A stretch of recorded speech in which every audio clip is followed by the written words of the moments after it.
Ladies and gentlemen, in the main event of the winner by unanimous decision. Mina's house. Mina's house. Mina's house. Mina's house.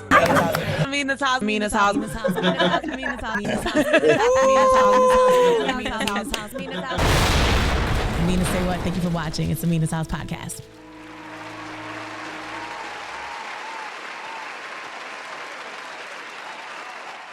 It is another edition of the Mina's House podcast. I am Mina Say What. I am here with the voice contestant, Aliyah Khaylyn, which, Aliyah, a lot of people feel like you should have won.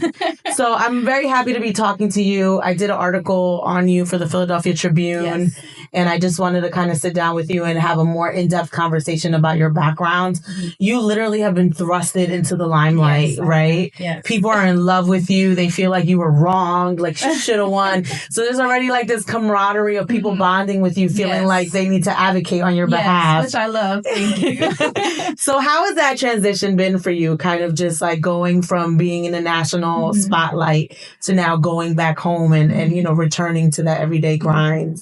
It's been good, honestly. I mean, we've been filming since early June and the beginning of September. So it's been hectic since then, but now I kind of get to take a back seat and breathe and prepare for what's next and, you know, plan for my future accordingly and do it the best way I can. And I'm enjoying being home with my family and being able to just cook at home, right? Because in LA, okay, you're eating out of a microwave and that's not very fun. It's not very tasty. I am a food girl. Let me find out what you're cooking. I'm a foodie and I love to cook. Anything you want, I can cook. And I'm just not exaggerating either. Right. Okay, so LA doesn't have that vibe. Like girls aren't going home to cook, you know, dinner at night. They're ordering out every 5 seconds, right. Which I was unfortunately her during that time. But it's been a blessing to finally be home and have a breather.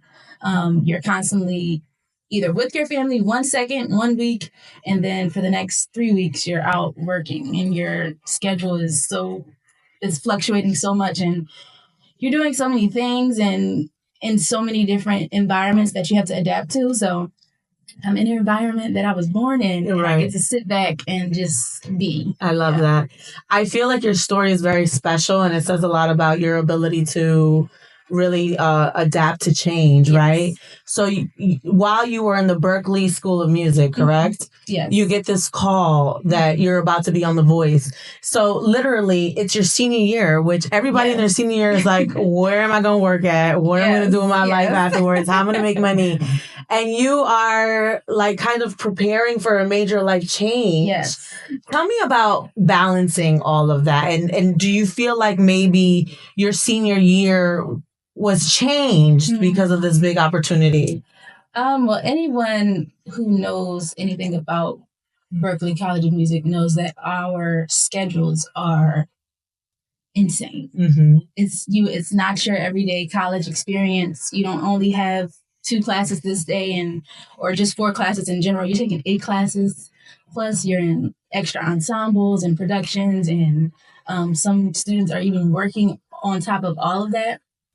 And at the time when the casting producer reached out to me, I was in my fall semester. It's like ending my fall semester.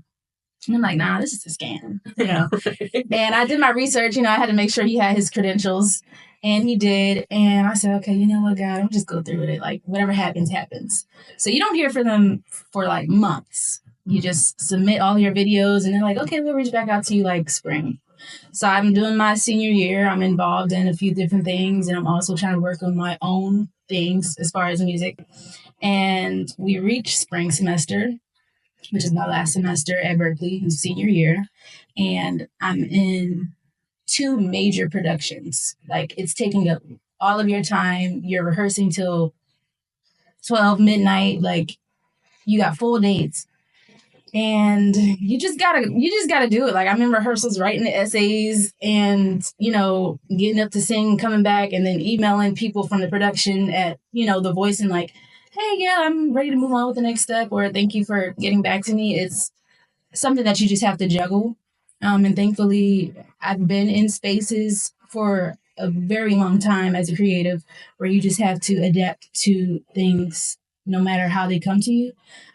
So I'm grateful for that and how I have already had that experience and have that bandwidth, because this is a lot. It's a lot of work. It's a lot of time. You're dealing with various people, personalities, and attitudes, and you just have to go with it and just be graceful and just, do your thing and show up as your best self.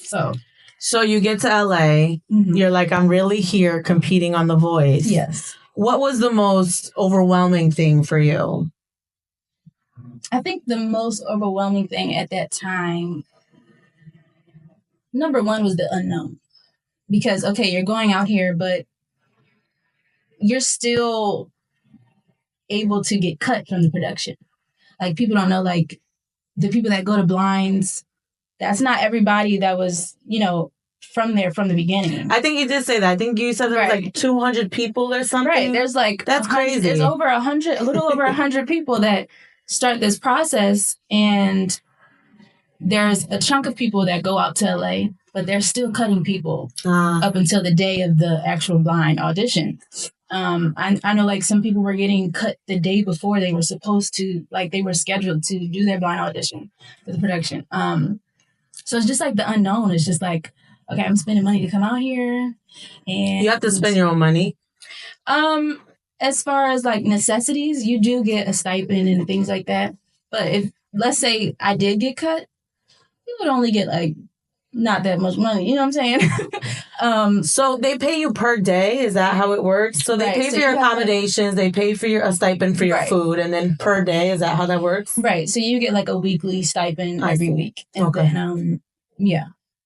But LA is expensive. So if I had got cut, it's like, okay, you just went out there for the experience and you're just grateful.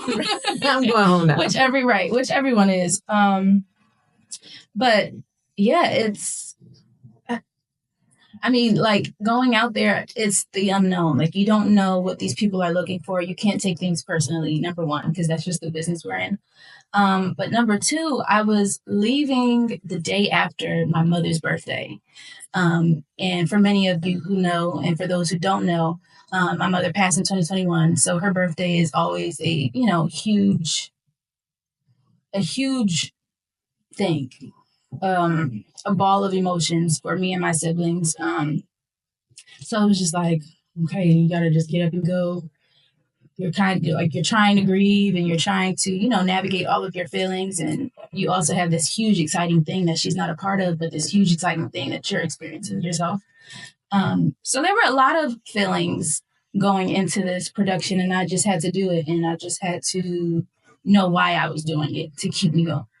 That's a lot of emotions. The emotions of graduating from college. And then I think it's June 8th is the date, correct? That your mom passed away. I appreciate that. It was June 8th. And then originally they had scheduled your ticket to leave on June 8th, which obviously is not a day that you can be on your own. You need to be with your siblings, especially since all this is really fresh with your mom. Right. So you actually had to prolong going out there so you can kind of compose yourself, and then you're thrusted into this crazy environment. But I'm sure throughout it you felt like she was watching. I did. I was definitely comforted, by her spirit, because she, has instilled so much within me that she is here with me. But also I have my sister who is like a huge support, and she's in the room with us today. So it's kind of weird. It's kind of weird talking about her in front of her, because I always get emotional when she's not in the room. So I'm going to try to keep it together. But she is a huge support for me and my brother. But definitely with me throughout this process, she is a woman of wisdom, and she knows how to say things that will, resonate with my spirit and, put me back on track. So is this her first interview that she's watching since all of this? No. Okay. No. I feel like she's a bit of a momager, right? Almost. Yes. So it's interesting, when we talked about your mom for the article that I wrote, you did talk to me about how she did push you.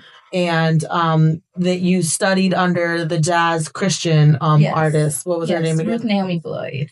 Yes. Ruth Naomi Floyd. Mm-hmm. So yeah, in a way, you know, this is like you continuing with what your mother had pushed you to do. Absolutely. So yeah, I just love your spirit. You're so beautiful.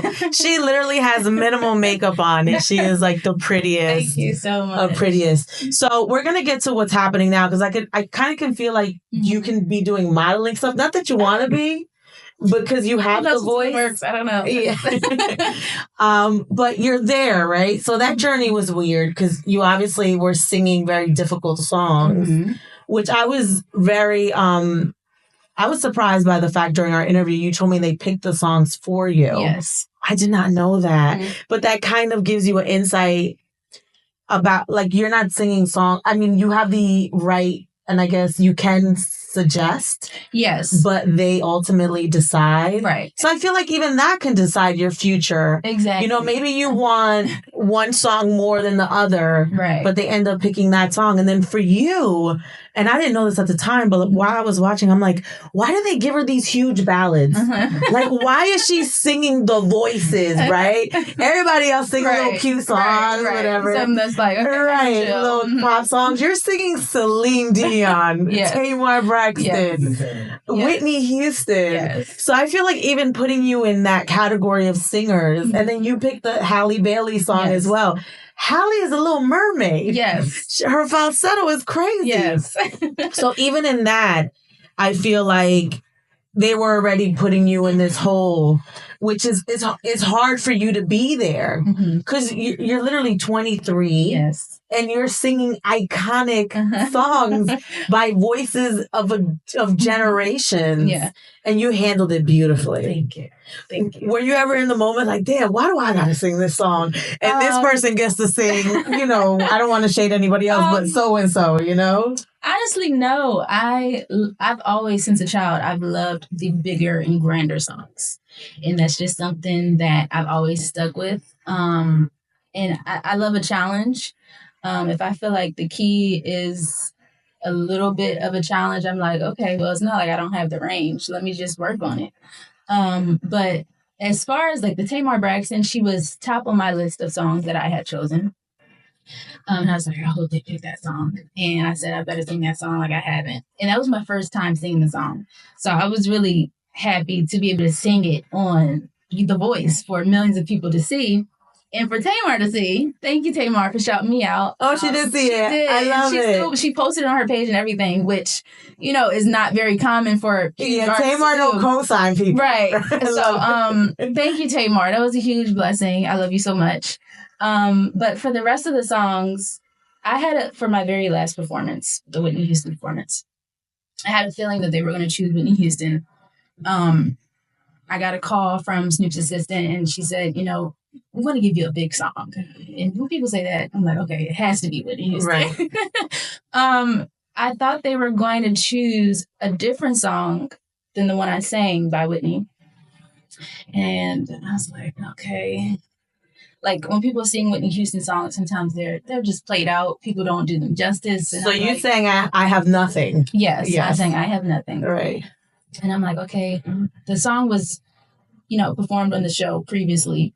And I was just like, I hope people like this, and I hope it just doesn't sound like everyone else was singing it, which I know it's not because my voice is my own. But it's just like, it has to be different and stand out, you know? So you wanted to sing Whitney, but what song would you have wanted to sing? Well, I actually was aiming for, Somewhere Over the Rainbow by Patty. Okay. Wow. Patty LaBelle. I was aiming for that. And that would make sense because you're a West Philly girl. Right. I was aiming for that because it's a song that, you know, I've honed a lot over the years, and I have my own arrangement to it and rendition. And I just thought it would be beautiful to do it with their band and on the show.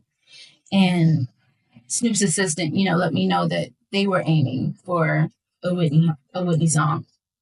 And I said, okay. You know, I was just on the phone like, okay.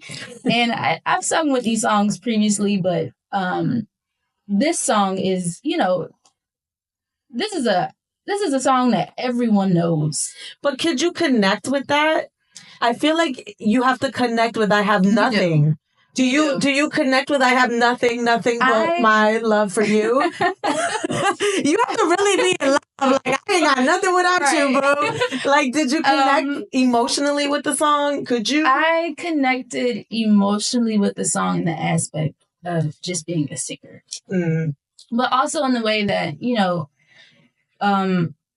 it was just like more of a dedication to my mother and my siblings. Like, I had nothing without you guys. And that's a way that, feeling that it drove my emotions more. Yeah.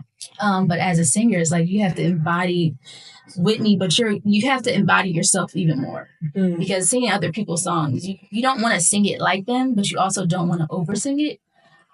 So there were a lot of factors going into that song, and I changed some things in that song, and I said, okay, I'm not overdoing it. As long as it's tasteful, it's fine. Yeah. So I'm glad you guys received it well. Well, it's interesting that Snoop actually picked a song for you and then ends up not going forward with you off the song that he picked, right? When you watch it back, how do you feel? Because obviously, and this happens to me even when I'm interviewing, right? When I'm in the moment, I'm focusing on 1,000 things. Like, how do I look? How's my body? Is the audio okay? Are the cameras going? Right? So when you're singing, I have to think it's the same thing. Like, oh, am I hitting it? Am I? But then when you're watching it back, you get to actually critique yourself as a professional, and I'm sure it's different. It is different. To answer your first question about how I felt about Snoop's decision, honestly, I came into this this production with my own plan in mind for how I wanted to leave and how long I wanted to stay. And if I would have got to later rounds, that would have been beautiful too and a blessing as well. But I came in here knowing that whenever I was fulfilled, I would be satisfied. Whether it was with blinds or, the round after that, I was sticking with God's plan. And that's all I cared about. I knew whatever I sang on those stages that people would resonate with me and they would hear me, So, Snoop's decision was Snoop's decision. I mean, the people are coming for him. People are not happy. They're not happy. They're not. They're not. but his team didn't end up winning anyways. We'll get to that. I won't say anything. Right. We'll get to that. But I can say it. You don't have to say it. But I'm grateful that he did give me that song, though. Yeah. Because everyone loved it. Right. And that gold dress that you wore. Yes. We're going to get to that too, the wardrobe, because I want to know all of that. Yes. So originally you were on Michael Bublé's team, and this is his first time on the show, correct? Right. Yes. Yeah. So he ends up, when you battled Stefanio, and I know I'm saying his wrong. Yeah. I make him Spanish. Some people on the show make him Italian. I make him Spanish. He's Filipino. Yes, he is. So when you battle him, Michael ends up picking him, and then he won the whole thing. So I don't want to say what I'm thinking, but what are you thinking? Because when I saw that, I had a thought. What were your thoughts? So first of all, Sofronio is a great singer. And that song definitely suited him a little bit more as far as Celine Dion. Right. As far as what was that? Power of Love. Power of Love. Yeah. As far as just like that cinematic feel, he has a great voice for that. And Bublé is in that lane. So I was just happy to sing Celine Dion on The Voice. And Sofronio is a great spirit, so we got along very well. But I did know that we would both stay. Just from my own thinking of the show and how they want the viewers to see it, they're going to put the best of the best against each other. And that's just expected. I mean, it's a competition show. But there are... They want the show to go a certain way, I won't say too much, but I'm very happy for Sofronio. He definitely deserves it. So yeah. I just thought it was interesting. The guy that Michael picked you for ended up winning. Yeah. Things are strategic. So, right. Whatever you're thinking, you might be right. That could have easily have been, you. Yeah. Because what other voice was there, But to your point, it's God's plan. Yes. It is. Yeah. So I want to talk about the fashion because that last number... Thank you. Girl, the dress, the gold, the voice, the hair, the face, the Glorilla Sexy Red song. You was getting hair, face, everything. Thank you. How do you pick the fashion? Do they do that for you as well? So you have to submit like a vision board of, what you like and colors you like, and you can be very specific and you can write out the sizes you want, the neck frame you like, everything. And I do mine down to a T because I know exactly what I want. But I also brought out clothes to show, this is the type of things that I wear and the quality I like, because sometimes people don't get that right. They ordering from Shein, girl? Order from Shein. Let's get it right. But we on The Voice. You can get some. If we on The Voice, I don't know if we're going to be wearing Shein. Right. I don't want to wear Shein. We don't want it to be see-through or, they got the big cameras. Right. So, I was, very direct and forward with, what I wanted and how I would like to present myself as an artist. And I was paired with a stylist that is a part of their production, like everyone else's. And she saw my vision. We did have some hiccups of me making sure I had to advocate for myself. I'm not going to go on stage with that. I'm sorry. I love that. And that's just what you have to feel comfortable when you're singing. You don't want to be on stage and not, feeling your cutest, your flyest, because you could just be self-conscious, or even the shoes you're wearing. You try not to show your shoes under the dress. You know what I'm saying? Yeah. Something like that. But that gold dress, I had to advocate for that. I definitely had to advocate for that because there was, a lineup of clothes for that performance, and it just was not my quality or I'm not singing Whitney in that. Right. I need to be singing Whitney in gold dress. Right. Hugs to the curves. All right. So I had to drop a few names and let them know we have to, give something of quality, and that's glamorous, because that's normally what I go for. Glamour. So yes. It was giving glamour, girl. Thank you. So you were out there for how many weeks? I was out there all throughout the summer, since June till mid-September. Wow, it takes that long? Mm-hmm. Wow. I mean, depending on how long you go. So for the other contestants that, got top 8 and top 8, all of those contestants, they had to go until last month, really. Yeah. Mm-hmm. So when you describe what you went through, how would you describe it? I had a great experience. I mean, when you are submerged in a environment of people who love what they do, and everybody is on the same page about why they are there, it's a great environment. It's a great experience. I had a great time meeting all of the coaches, Buble, Gwen, Reba, and Snoop, of course. And I got to meet some wonderful spirits there. I am very selective about the people that I'm around. Mm-hmm. So I was a tad bit of a hermit crab. I'm just going to say it. But, when I find my people, I'm like, okay, I got you. We're here with, let's go out Tuesday and, do something. Hang out. Mm-hmm. So yeah, I had a great experience. I would definitely recommend it for anyone who wants to do it. And the production team itself is great. They make sure okay, if this is not working out for you, let's try to find something else. Yeah.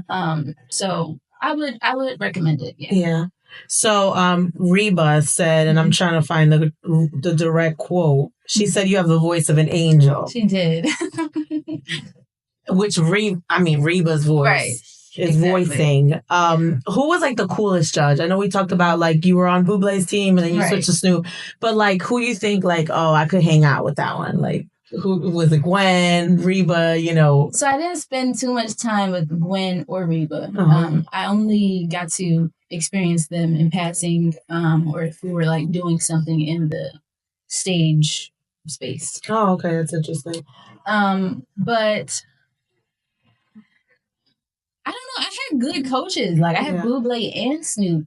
Bublé is super like fun and like he's out there and like he's super silly and like chill. Like hey, like no, come on, let's Yeah. And Snoop is just like real chill too. So I personally love them both. Mm-hmm.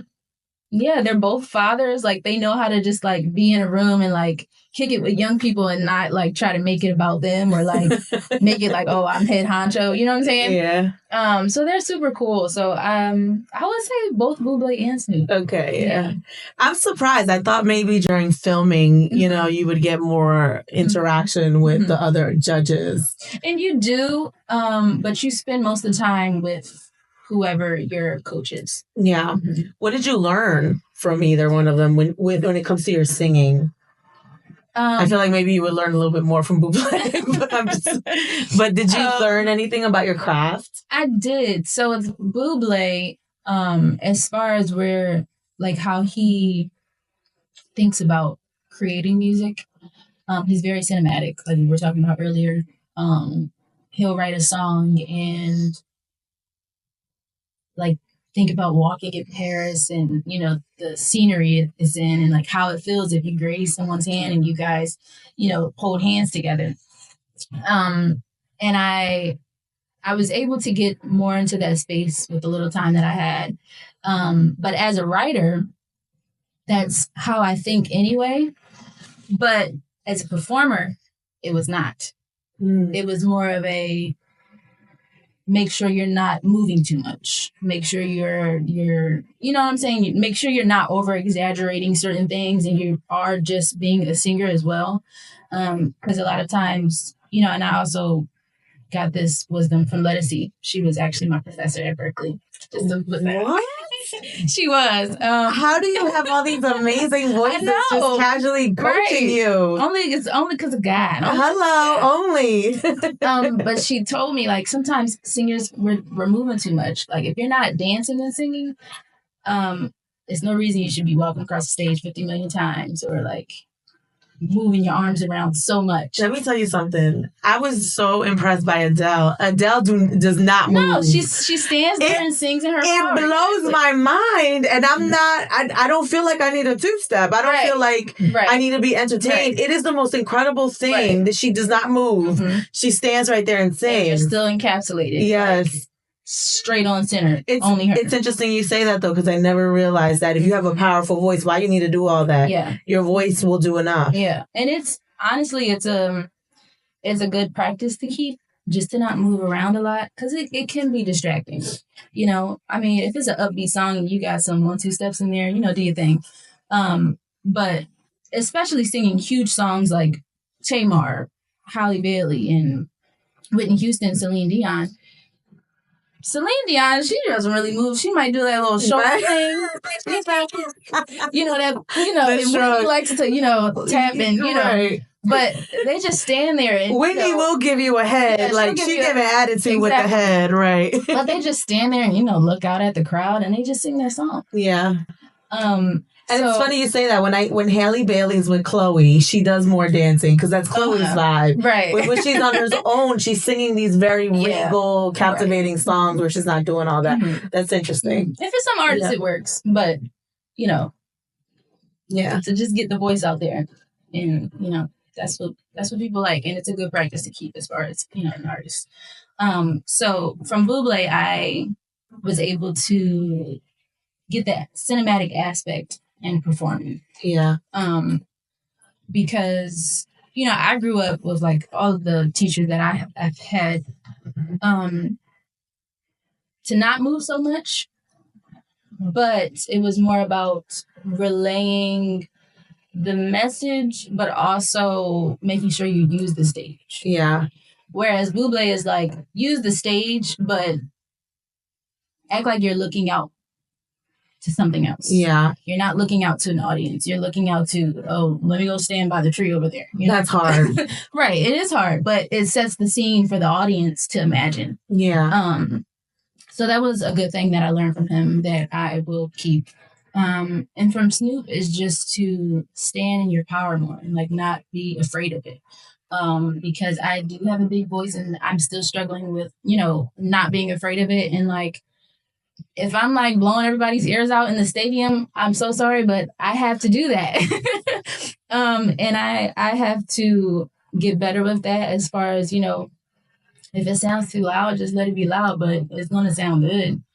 I'm the same way, though. Yeah. I feel like as women, we have to advocate for each other to get it right. Mm-hmm. Even doing this, you saw me. I was like, no, we need to get this right. You need to get this. Mm-hmm. We just have to be that way. But it's funny. You don't see a lot of women in that light most of the time. Mm-hmm. So when we are there, it's almost like, what do you think it is? Right. It's like, no, I have a craft and I'm trying to get it right. And then we're going to do it until it's right. Exactly. Exactly. And if we got to stop, we got to do it again, or we got to readjust. That's what we got to do because we're trying to get the best product we can get. I feel like women should be taught this. Right. Like, how do we negotiate? Mm-hmm. It's everybody, not even just women. Right. But people should be taught how to negotiate on behalf of themselves. Mm-hmm. And even when I got into this industry, I felt like that was a weakness for me. I didn't really know how to communicate and like not be too forward. Right. Yeah. Or like very stubborn. I'm like, no, we got to do it like this. There's a tactic to negotiating. And I feel like it's something, regardless of what you're doing, you should have a class or some training on how to do that in the business. Now, my liaisons, they are women, but they've been in the business. They know what to, they know what to say. But however, when I'm advocating for myself, or just communicating with, establishments and businesses and, things like that, I am forward. Mm-hmm. Because so many things can be misconstrued or, people don't take you seriously if you are not. So women, we don't really have the luxury of, that double-edged sword of like, okay, you're being too calm, so they might not take you seriously at all, or you're being too forward, they might like shy away from you because like, who does she think she is? Like, she's giving off too much energy. But I need stuff. Exactly. I need wardrobe. Exactly. I need a stipend for money. I need you to take care of my ground transportation. Right. Okay. I need you to pick me up from the airport. I need this. So even with, even with like the voice production, I'm forward, but also I know that I make a good reputation with these people and I have good rapport with them as far as who I am as a person outside of the emails. They know like, okay, she's a sweet girl, but she makes sure that things get done and, she's advocating for herself. So I also think that's why meeting people in person is good. Yeah. Like we're meeting in person and I want you to know like who I am and what you see is what you get. Yeah. And thankfully you are a woman, so I don't have to feel like I can't speak up for myself. Yeah. And unfortunately we can't say that for all women, but thank you for being that one. But yeah, it's super important to advocate and be forward. And that's a way to do it. Yeah. So just do it. Don't shy away from it. Get what you need. Get what you deserve. I feel like a lot of women, when I talk to women artists, some of them, I have very specific people in mind because I'm picking up on a commonality here. Mm-hmm. Women who have advocated for themselves that have been almost, thought of too difficult will go with someone else who doesn't ask for that much, this one person's coming to mind where even it came down to her music and how she wanted certain things with her music. And they were like, no, like this. It's like, no, but I'm not a singer. I'm a producer. Right. I know how to, I've sang background. I know how to layer my music. I know I play instruments, right? I want to use this particular instrument. It happens a lot, and there's tons of women out there who maybe have, maybe not reached the heights because somebody didn't like their demands or that they were too, too certain on what they wanted. It's a very common story. Right. Back in the day, they would just hire people who sang. Right. Like Whitney sang songs. Right. So. Whitney showed up and sang the songs. Right. Mm-hmm. Now women are arranging it and producing it and playing the instruments and mixing it and mastering it. There's so many more women artists that I talk to that are that involved in their art. Mm-hmm. Times are changing. Hopefully the people in charge change with it. Exactly. So moving forward, you want to be signed to a label. You want to be an artist. Yes. So what are you doing now? Because I know this is always a weird space after you've had this big, thing. Right now, I'm in the midst of negotiating things. Great. I'm in the midst of preparing and planning. I don't know. This is just a season of me to be able to lay out a strong foundation. Right. For moving forward, because music, the business aspect, is very crucial and lucrative to a long-lasting career. So I gotta make sure that all of those things are strong and set in stone, and they're done correctly. Thankfully, I do have people with me that will make sure that happens.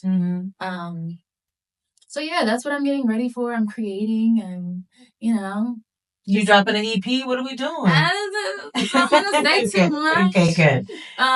But just know that something is coming. Yes. I won't say when. But look out for it. Stay with me. You know. Yeah. We'll be listening. Yes. Thank you so much. Anything you want to add? I feel like we kind of had a really good conversation. We did. Anything I want to add? To just stay with me. Also, social media is not my strong suit. I try to give the girls what they need. But sometimes I just want to be home and laid under the covers. What sign are you? I'm a Pisces. Okay. I'm a Pisces. You guys are not going to be outside. You're going to be home cooking. Yes. My mother's a Pisces. Yes. You're a different Pisces, though. I'm the 13th, so I'm like up in there. Yeah, okay. Because I feel like my mother is very non-confrontational, and sometimes I feel like she would be more vocal about her thoughts, but you're actually the very opposite. I had a Gemini mother, so that might be That's it. That's it. Aliyah, yes. Thank you so much for coming. So Stay with her. Aliyah Khaylyn. Yes. Yes. Not from The Voice, formerly from The Voice. Yes. But now setting off into her own journey in the music business. Thank you for watching. It's Mina Say What. You're on the Mina's House podcast.